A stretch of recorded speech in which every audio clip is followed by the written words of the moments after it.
thanks for inviting us to your home. I appreciate it. That means a lot. Thank you. That means a lot to me. I appreciate it. I'm glad you're doing the show. December 19th, the Barclays, of course, you know, my man Run is going to tear that house down. Yes, sir. He does this. How does it feel after so many years coming back to New York? To tell the truth, Run DMC, we stopped for a while after Jay passed. Right. So I just kind of let it go. I was doing Run's house and things like that. And Jay-Z gave us a call some years back, maybe about 2 or 3 years, and we did Made in America in Philly. I love so we it. said, okay, cool. We did the little one-off for the festival, and then we did another one. But when I got the call from Hot 97 from TT, I was like, what is going on? They're talking about headlining the Barclays? I'm like, I'm retired. Like, Right, you know, right, semi, right. if I'm gonna do a big festival or something where Right. nobody even from around here knows what's going on. So I'm like, all right, who's on the bill? They're like, LL. I was like, okay. All right, Cool J. And they said, this rapper Lecrae, he's crazy, sells out all these different places. I'm like, all right. And then I got a call like a week later, I was with Diggy, and they was like, and they putting your son on the bill. So everybody was like, what is going on? Like, what? Where did this wave of favor? And I was like, all right, I know how to do the show. We did about 5 or 6, so I'm ready. I know what to do. And bring the people, and I shall bring the rhymes. You sure? Exactly. I'm doing Rock Box. I'm doing Peter Piper, Suck MCs, you know, King of Rock. So I'm like, all right, I'm in. So that's basically, and now it's starting to sink in because all the phone calls start. Yo, because I need 6 tickets, and you know how that goes. Yeah. I need to be there. And we go hard. So shout to BLS, shout to Hot 97. And just so you know, for us, this is our first time 2 incredible New York radio stations as such, you know, legendary, you know, BLS and Hot 97 get together to do this for the holidays. So for all you hip hop fans out there, this is definitely a family affair. I'm bringing my son out. Whoa, you know, I'm bringing my son out. And that's the crazy Diggy, part. yeah, I love that. So shout out to Diggy, shout out to everybody's going to be on board. I think Ray Shrimmer is going to also be a part of the show. Is that No Flex? Yeah, No Flex Okay, Zone wow. and So No it's Type. old and new. I mean, yeah. Why Okay, not? You got LL Cool J. Why not? It's, I mean, right. ladies love him. You know, Right. You know how that Ladies works. You know how that works. So let's talk a little bit. I know you for a long time. You're one of my idols. But tell people how, I guess, how Run DMC got formed. Okay, so basically, my brother Russell Simmons, Yes. he was into hip hop early on, and since he was into hip hop, you know, I'm like, what is going on? Because I used to hear, yo, your brother was on the mic last night. So he was actually touching the mic before me. He wasn't rapping, but he was promoting parties. Right. So I'd wake up in the morning and go up to Hollis and say, Russell was at such and such. I was like, really? What is this? Because before that, before DJing started in like the earliest 70s, I remember it was just bands coming out in front of people's houses. Right. Then it changed to DJs coming out in front of people's houses on a block party. Right. And Russell used to go to the block parties and promote his little parties. He's always been a businessman. So Russell went to college and he got with a dude named Curtis Walker, who was Curtis Blow. Curtis Blow. And I was just jocking them. You know, they come home, I want to cook breakfast for them, make sure they good, because I wanted to be down.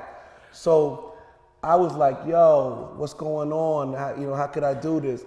And I snuck my way in to be a DJ for Curtis Blow. Smart. I was the son of Curtis Blow. So I used to do shows for like $30 a show. I used to DJ for Kurt. And this is right before he was making records, and then he put out Christmas Rappin'. That's right. Christmas Rappin' came out, I was the DJ. And by the time the breaks came out, I had broke my arm playing basketball. So Davey D stepped in. Oh. And I had to go to school during the winter, and Kurt was touring big because of the breaks.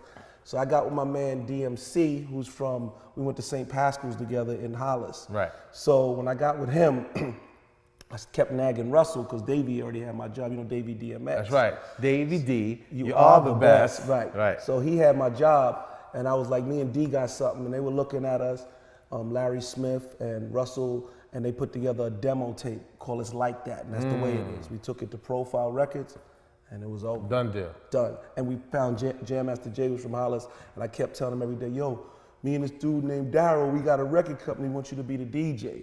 And Jay was like, I got you, Run. I got you. Because he was like the gangster from Hollis. Yes. Like, I got you. I was like, all right, we got a show at the Fever. He was like, I'll be there. Came on the train. Like, well, we got Jay from Hollis. So Jay came with the big hat. We didn't even wear the hats yet. You know, that's the But gangsta. Jay had to have it. Come on. Jay had to have the early. whole gangster came from Jay. He had the hat early, the leather suit, like he's there, no shoestrings in him, with the glasses poked out, real b-boy. So how does we kind of formed our look behind Jay. Yeah, how did so Jay had that real gangster right, hip hop b-boy right. whatever look, and you guys We was together. from St. Pascal's, and we were good kids. I mean, we were from Hollis, but Jay was from Hollis. Right. You know what I mean? Like, right. for real. For real. Right. So the image kind of formed into what Jay was dressing. So how does that feel? Because I feel like today in 2014, 2015, there's still a lot of your style and fashion. Like the hats and the shit. hats, the sneakers still, changed the leather pants are back. Right, we changed the course of it because rap didn't know what to do. We were trying to, when Melly Mel and them started playing arenas and all that, I think that the hip hop at that point was trying to figure out what should we wear and do to be a part of what Kool and the Gang, Rick James, because it was getting so big for Flash and them, and they was kind of like dressing more towards what they were wearing. Right. And what rock Russell, and roll, R&B because superstars. So they were thinking this is what we should do. And I saw fur, raccoon tail. That was Rick James type leather stuff. vest. Parliament Funkadelic. Parliament But Funk. what we did was we kept on what Melly Mel and them in Hollis and Bronx was wearing before that, which was Melly Mel and them used to rock the mink coats, the hats and all that, and it kind of changed when they went on to do stadiums. What we did was whatever we were wearing in Hollis that morning is what was worn on stage that night. No matter how much money we got, the only thing we would do is go to Jamaica Ave and just figure out what's the newest Adidas or Pumas or whatever was out there. Right. We wasn't trying to follow what we thought was acceptable. We were saying this is acceptable. So that's why it never changed. Hip hop still dresses like hip hop. So we kind of just, we didn't change nothing. We just kept what the hood was doing. Right. We didn't change. The staples. Right. We kept what the streets was wearing. So what it was, what inspired you and inspired people through Run DMC was, we was you. Right. It wasn't far-fetched that you could go get a pair of Adidas. Right. But it was far-fetched for you to wear feathers and see. So we kept it right where DJ Enough could be inspired that these guys are me. Yes. And I wanted to be them so bad. And it was available. Yes. And now you are. Yes. Yeah. All right. I'll take that. Right. Talk about your brother real quick in Def Jam. Were you available? Did you see it grow? Were you right there? Did you help him with any decisions, or was that all Russell? And was that all he was the Leor? boss. And was that all Leor came through me, but Russell, he was the boss. He used to give parties, like I was telling you earlier. Mm-hmm.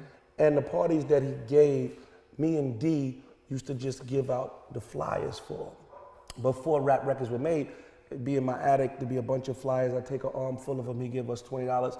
We go plaster up all of Jamaica Avenue, all of the city to say a Rush. Rush was a forcing college parties. So he was a businessman. So that's how Russell started, through giving parties. And then he became an independent record promoter. He had a little card, Rush. So he'd go and take records and give them to the DJ Enoughs. Right. So this is the new record by Curtis Blow, or this is the new record by Chic, or whatever. Right, whatever. So he would meet with people and say, I got you. I'm the streets. I'm going to promote the records.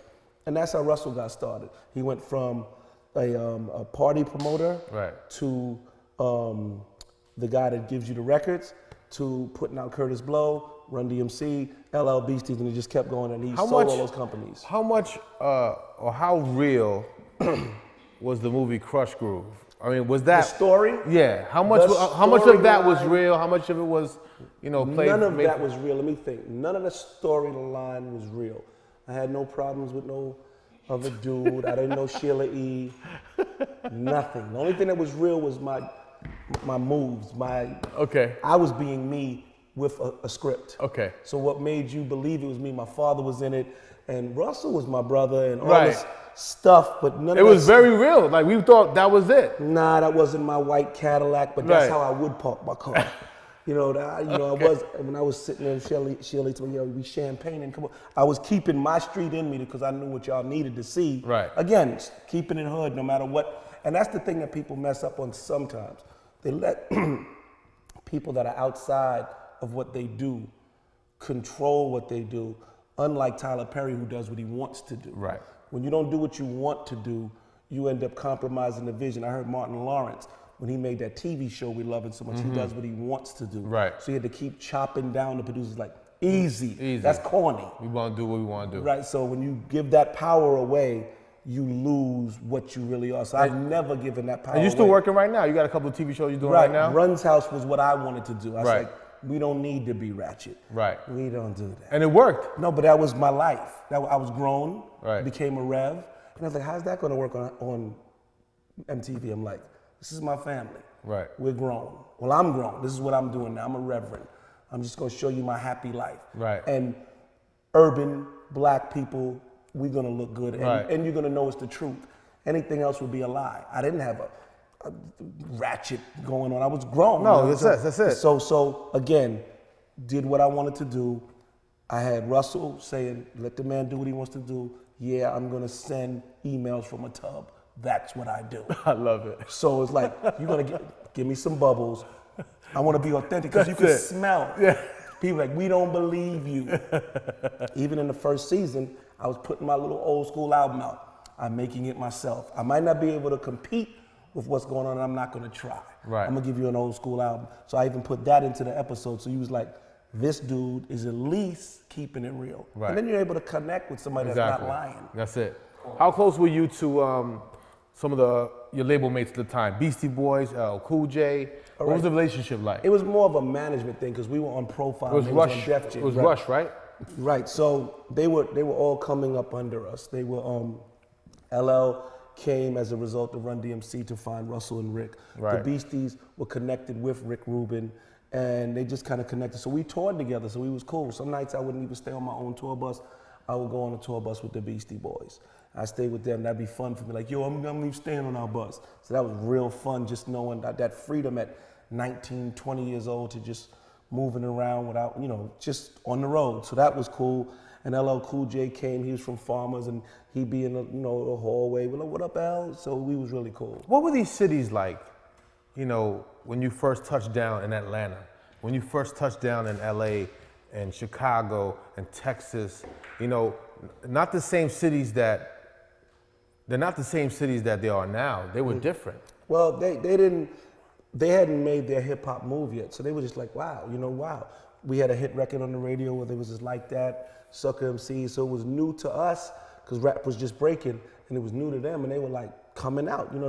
Whatever quote unquote gangsters or cool people from that town would come to see Run DMC, because right before us, it was either Parliament Funkadelic or Marvin Gaye or whatever. So we were new. Right. The only thing that had happened before me was Curtis Blow and Flash. Right. So it was brand new. So when you get there, and those people that were like us from those towns come with their type of liquor and their type of living, and they be like just checking it out. Next thing you know, you got Scarface, you got, Right. Rap-A-Lot. Right. They was like, okay, we got this. Right. So they just like formed Voltron and started, next thing you know, edging out New York. And they're like, watch out. Next thing you know, Jay's rapping, like, can I get a word? Like, rapping a little like that. Yeah. So they made their move too, so boom. That's good. And now there's a movement, like think That's about good. the movement in LA after NWA, and think That's about right. Atlanta That's right right. now. Yeah. Think about Texas and That's right. all those different The founding sounds. fathers, the founding fathers. Right. Speaking about father, you got your son Oh yeah. on this show with us. Yeah, Diggy. This is your first time performing with your son. Yes, What does that do for you? it said a lot about BLS and Hot 97 for me. It honored me like I didn't expect to be honored. Like, yeah, we want Diggy on the show too. Like, really? Okay. So the truth of the matter is, it was kind of like, truth of the matter was like sort of like a dream state. Like, why are they doing this? Because I'm used to it being like, Hot 97 Summer Jam, but this came full circle to have headlined concerts when I was Diggy's age at the Garden. To come back and have Diggy on the bill was a bit overwhelming. I had to get on my knees a couple more times. Really? Yeah, like, God, what is, like, I remember Diggy's co-manager, Perry Coy, he's like, God is moving, God is moving, God is moving, God is moving. I was like, well, he wouldn't tell me what. Yo, they're putting Diggy on the show. I was like, That's great. And then I went and told Dig. He was like, it's real when they say it. And then the tweet went up. Added Diggy Simmons. He's like, all right. He started putting up posts, and then the radio promotion. And then you got moms and grandma and everybody saying we're coming. So it's like it's pretty weird around here right now. I love that we're playing together, and we got a lot of tickets that we got to give a lot of family members. So it's a very big moment for me. Good. I'm happy for you guys. You and LL have done arenas before in the past. Yeah, many times. So is this easy? Just like you and him getting back to going back home and doing it once again? It's easy for the fact that I did a couple of shows recently with D. So we know what we're gonna do. And LL's been running around with Z-Trip, so he knows what he's gonna do. So I remember Jay-Z saying something years ago. I was watching one of his tapes, and I heard him tell Questlove, we only in Boston. So in his mind, he was basically saying, don't get shook. Don't get shook that it's New York. Like, he wasn't saying nothing's the matter with Boston. He's like, don't let this be bigger than you can handle in your mind that you've messed up. That's it. So when I heard him say that, I already used to think like that. If I'm in London and I got to come all the way to New York to play, I just act like I'm somewhere crazy where I'm not as scared. So in my mind, I'm like, you got this. Why does New York put so much pressure on artists, period? Oh, because come on, man. I know the answer, but I have to ask the question. We're not having it. You know, it's like we created it. We're not impressed easily. So since we're not impressed easily, either you up to the full snuff or you don't say nothing. Right. Or like it's like if you don't got your tweet right, don't put it out if you don't want to get dissed. Exactly. If you ain't got the right show, don't put it on TV. Right. If you ain't got the rhymes, don't come in front of everybody because we want to see something good. And it has to be top notch, or we gonna laugh and we gonna criticize the next morning. It's kind of rough out here. No, it is. You know, there's a lot of bullying, and I won't say New York is bullies, but we gotta have your. And because of the state of, like you said, being bullies, New cyber York, bullies. Jersey, whatever it is. How'd you successfully let these cameras into your home? Especially when I know family's everything to you. It was perfectly easy. First of all, coming out from being run, right. I realized at one point that I needed to change my life. Right. So for me, I'm going to church. So therefore, we don't bother church people. We love people of God. You know what I mean? Like, if you look at the way people get on stage, I like to thank God. So in my mind, I knew the Hip Hop Nation, black people, is going to respect a man who changed his life. Mm-hmm. So I wasn't afraid to show my family, as somebody else would say, so you're gonna put your family on MTV, you're gonna put it in front of millions DJ of people. And not just millions of people, just hard-minded people that wanna see it right. I was like, so I'm going the other route. So I'm not trying to impress you. I'm not cool, I'm cool's inspiration. Got it. So I'm not saying I'm the coolest, I'm like, I'm above cool. I'm gonna be a father. I'm gonna be a husband. So based on that, I know the way we, meaning us, react. I wasn't trying to out DMX or out Jay-Z. I put a suit on. So once I did that, I knew I don't have no problems with, good.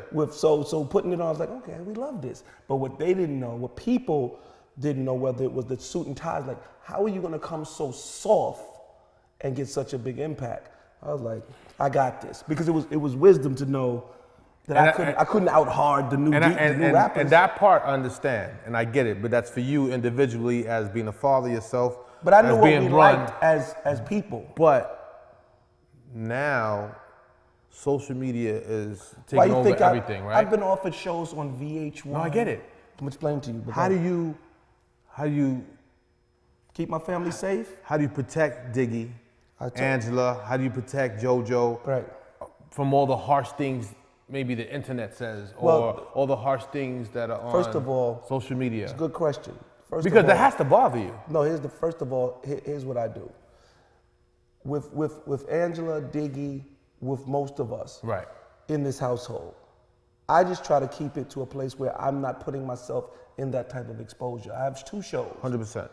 On a renovation channel. Mm-hmm. You're not coming there to bother me. I have another show on the cooking channel. It's even going further pop. So anybody in my house that wants to act like they can infiltrate and be 2 Chainz, you're out of order. Right. Because we're not 2 Chainz. Right. So you leave me alone because I'm grown. But if I try to act like I need your attention, I'm giving you a lot of secrets here. That's right. If I'm looking for Hot 97's attention, I wasn't gonna get this call. Right. Run down here every day asking to get his records played. Don't you know you over? So in my mind, I'm like, I'm good. I'm not gonna try to infiltrate with Rockbox. I know it's time for daggone, no flex zone. I'm not stupid. Right. I'm sure you have a way that you have to play your life at 45 Of course, years old. of course. So for me, Of course. yeah, I was offered recently different things on popular, really pop. I was like, I'm gonna get beat up. They don't wanna see Run's house again right now. They wanna see and beat up these other crazy shows. So the time I did it, it was on social media, it was good timing. See, it's all about timing. So for me, I'm good. If you wanna catch me, you catch me on HGTV and watch me redo my house. If you wanna see me, catch me on I love it. I love I'm it. grown. I love if it. I try to act too young, you're done. I'm with you that. But I'm not mad at the youngsters. No, not at all. The youngsters do what they do. I love what they do. I think that's where we win because we sort of co-sign what they're doing. Exactly. You Suppose understand? you start getting on the radio tomorrow saying, because when running them, all these new cats, then you chump yourself. Yeah, you sounds crazy. And then you can't go too far into, you co-sign them enough and you can co-sign your own age enough. Exactly. It's a balance. You got to be smart. Yeah. Is there a song that might happen between you and your son? Or you guys didn't get there yet? We've experimented with stuff like that a while back. I've been in the studio with Diggy before. We're careful with that too. If we make something one day that happens to be like, this is it, it'll happen. Basically, I let him do his own thing. Got you. Which is, he's an incredible rapper, period. Right. No, he's super nice. Right, he's super nice on the mic. So super nice. So based on the fact that he's really nice on the mic, I don't try to, it's gotta be a careful thing. It's like this show. When timing comes, if we do something and it happens to work, and we end up doing it and it's big and it ends up on the Grammys, we don't want to lose. No pressure. Right. No pressure. All right. It's all good. Run, thanks for having us, sir. man. Yes, sir. I appreciate it. Hot 97.